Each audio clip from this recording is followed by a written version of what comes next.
도시세계의 기본 법칙인 뉴턴의 운동 법칙이 나올 때는 경험 법칙이 행성 운동에 대한 케플러 법칙 하나만 됐는데 미시세계에 대해서는 경험 법칙이 많이 나왔습니다. 그 정도로 미세계는 정말 알 수가 없었습니다. 하이젠베르크의 불확정성 원리와 함께 미세계에 대해서 뭔가 정보를 가르쳐주는 또 하나의 경험 법칙이 뭐였냐면 파울리의 베타 원리였습니다. 파울리는 1900년 오스트리아에서 출생했어요. 그렇지만 거기 유럽은 뭐 다 같은 동네나 마찬가지죠. 그래서 하이젠베르크는 1901년, 파울리는 1900년, 파울리가 1년 더 먼저 났지만 비슷하게 같이 지냈습니다. 하이젠베르크와 함께 뮌헨 대학에 다녔습니다. 그리고 하이젠베르크보다 2년 먼저 1921년에 뮌헨 대학에서 박사를 받았는데 파울리는 천재라고 신동이라고 이름난 학생이었어요. 그래서 대학교 시절부터 논문 쓰고 특히 상대성 이론 논문을 쓰고 그다음에 당시에 나온 백과사전에 상대성 이론 부분을 파울리가 집필을 했는데 그것을 보고 아인슈타인에게 아주 큰 칭찬을 받았다. 뭐 이런 사람입니다. 그래서 파울리도 하이젠베르크나 마찬가지로 박사를 한 다음에는 괴팅겐 대학에서 박사 과정을 한 거죠. 그 다음에 코펜하겐 대학에도 가서 뭐하고 연구하다가 일찍 하이젠베르크보다 훨씬 일찍 유명했었으니까 천재라고 아주 널리 알려졌었기 때문에 1923년에 함부르크 대학 교수로 취임했습니다. 이 함부르크 대학에서 파울리가 강의하면서 이제 당시에 무엇이 알려져 있었냐면 원소의 주기율표가 알려져 있었죠.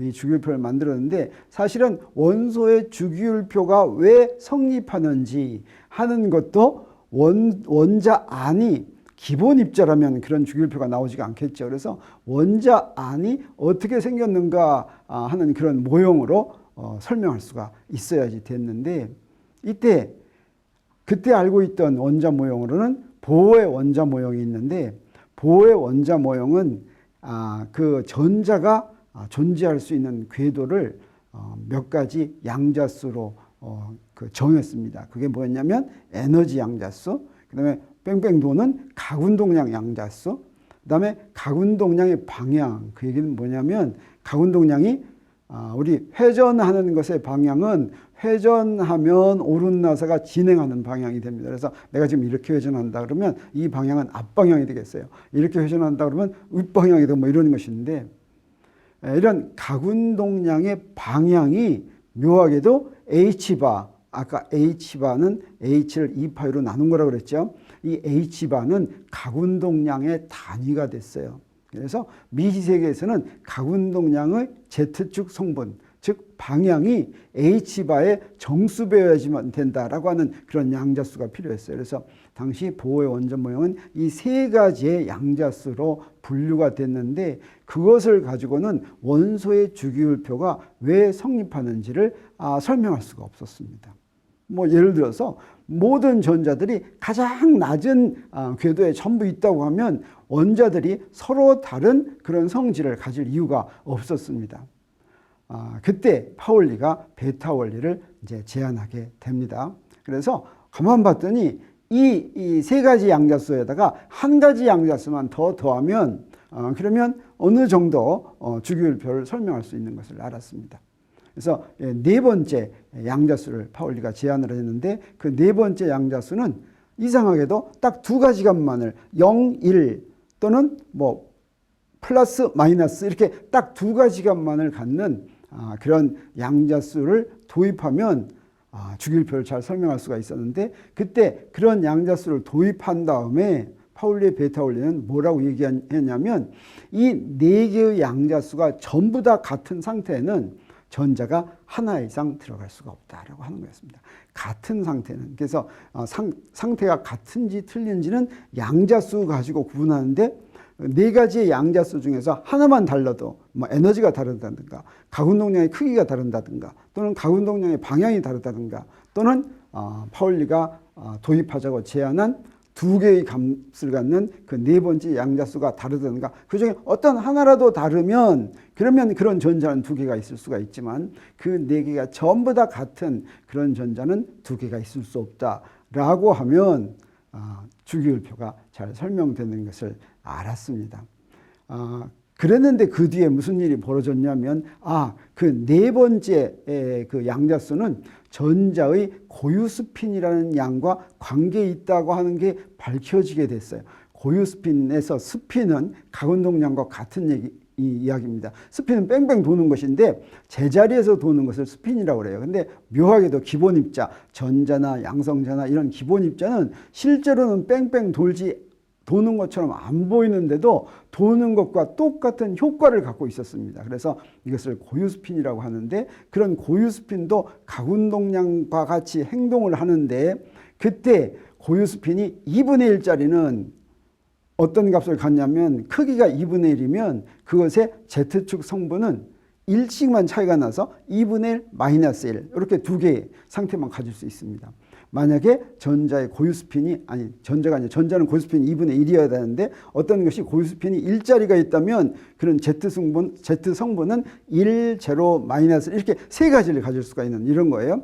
이렇게 전자의 고유스핀이라고 하는 것이 존재한다라고 하는 것을 1925년에 네덜란드 사람인 호스트미트하고 윌렘백이 알아냈어요. 무엇으로부터 알아냈냐면 스펙트럼을 관찰해서 알아냈습니다. 그래서 이런 고유스핀이 2분의 1과 마이너스 1 두 개라고 하는 사실을 알았는데 알고 봤더니 기본 입자들은 전부 이런 고유스핀을 가지고 있는데 고유스핀을 가지고 있는 것 중에서 그 고유스핀 중에서 고유스핀이 2분의 1, 2분의 3 이렇게 반정수짜리 고유스핀을 가지고 있는 게 있고 1, 2, 3, 4, 0, 1, 2, 3, 4 이렇게 정수짜리 고유스핀을 가지고 있는 그런 기본 입자들이 있어가지고 파울리의 베타 원리는 고유스핀이 2분의 1, 2분의 3 이런 반정수만 갖는 입자만 파울리의 베타 원리를 만족하고 고유스핀이 1, 2, 3, 4 이런 것들을 갖는 기본 입자들은 파울리의 베타 원리를 만족하지 않는다라고 하는 것이 나중에 알려지게 됐습니다. 그래서 이 입자들을 두 가지로 구분하게 됐어요. 파울리의 베타 원리를 만족하는 입자를 페르미온이라고 부르고 페르미온은 페르미라는 사람 이름입니다. 그 다음에 파울리의 베타 원리를 만족하지 않는 다시 말하면 같은 상태에 얼마든지 입자들이 많이 있을 수 있는 그런 입자를 보존이라고 부르는데 보존도 보제라고 하는 인도 사람의 이름을 딴 것이라고 할 수가 있어요. 그래서 이제 파울리의 베타 원리가 성립하고 파울리의 베타 원리가 성립했을 때 입자를 파울리의 베타 원리로 성립하는 입자와 성립하지 않는 입자를 이렇게 구분할 수 있다고 하는 것까지 다 알게 되고 나중에 이제 양자역학이 나옴에 따라서 파울리의 베타 원리는 경험 법칙이었는데 왜 양자역학에서부터 파울리의 베타 원리가 성립하는지를 알게 됐습니다. 밝혀졌는데 그 바로 원인은 바로 뭐였냐면 미시세계의 입자는 다 같은 입자는 같은 종류의 입자는 예를 들어서 전자 그러면 다 똑같은 입자다. 그렇기 때문에 양성자 그러면 양성자는 다 똑같은 입자다. 여기 지금 하얀 당구공이 있다. 그러면 거시세계에서 하얀 당구공 두 개는 똑같이 생겼더라도 아주 똑같지는 않습니다. 우리 쌍둥이가 있으면 쌍둥이가 똑같은 쌍둥이가 나오면 쌍둥이가 좀 다른 쌍둥이도 있고 똑같은 쌍둥이도 있죠. 똑같은 쌍둥이는 어떻습니까? 바꿔놔도 바꾼지 모를 때 도저히 모를 때 이런 똑같은 쌍둥이를 뭐라고 부르냐면 영어로는 아이덴티컬 트윈이라고 합니다. 같다라고 하는 뜻의 아이덴티컬은 바꾸어 놓더라도 모른다 이런 뜻이 되겠어요. 미시세계의 기본 입자들은 전자라고 하면 다 바꾸어 놔도 모를 정도로 똑같은 입자이기 때문에 이런 일이 벌어진다라고 하는 것을 양자역학이 나중에 다 알게 만들었습니다. 이제 우리가 다음 주에 배우게 되겠지만 양자역학은 상태를 어떤 입자가 있으면 그 입자의 상태를 무엇으로 기술하냐면 파동함수로 기술하는데 거시세계에서는 모든 정보를 가지고 있는 것이 그 입자의 위치 벡터였죠. 근데 이제 미세계에서는 상태 벡터고 그 상태 벡터를 나타내는 걸 파동함수라고 하는데 예를 들어서 두 입자의 파동함수는 보통 푸사이자로 표시합니다. 두 입자의 파동함수를 푸사이 1, 2, 1이라는 입자와 2라는 입자다라고 하면 두 입자를 구별할 수 없다는 조건은 우리가 어떻게 쓸 수가 있냐면 이 파동함수의 제곱이 바로 그 입자가 존재하는 확률에 비례하는데, 그래서 psi 1, 2의 제곱하고 psi 2, 1의 제곱이 같다라고 하는 겁니다. 이거는 두 개가 존재할 확률이 똑같아서 구분할 수 없다는 뜻이 되겠어요. 근데 그러면 이 제곱이 같으면 우리 제곱을 풀면 어떻게 되겠어요? 그러면 psi 1, 2는 플러스 마이너스 psi 2, 1이 되죠.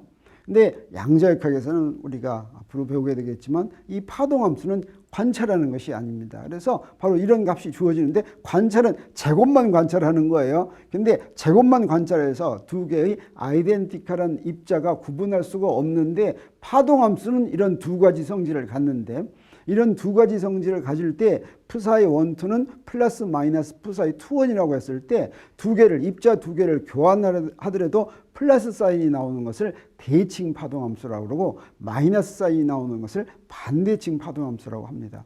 바로 이 성질 때문에 파울리의 베타 원리가 성립했다라고 하는 것을 나중에 양자역학에서 설명할 수가 있었습니다. 이것처럼 이런 경험 법칙이, 기본 법칙이 나오면 왜 그런 경험 법칙이 성립했는지를 다 설명할 수가 있는데, 잠깐 더 설명한다면, 예를 들어서 대칭 파동함수는 대칭과 반대칭 파동함수를, 반대칭 파동함수는 어떻게 쓸 수가 있냐면, 자, 1이라는 입자는 알파라는 상태에 있고 2라는 입자는 베타라는 상태에 있다면 두 개를 바꿨을 때 마이너스 사인이 나오게 만들려면 여기 있는 것처럼 psi 알파 1, psi 베타 2 빼기 psi 알파 2, psi 베타 1 이렇게 쓰면 1, 2를 바꿨을 것 같으면 psi 1, 2 전체에 마이너스가 나옵니다.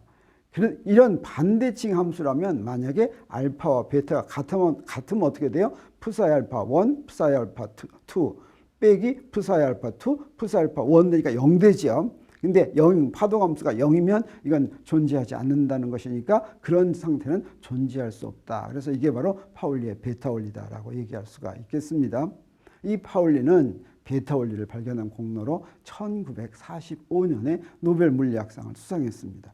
사실은 파울리가 하이젠베르크보다 훨씬 더 똑똑하다고 학교 다닐 때는 그랬어요.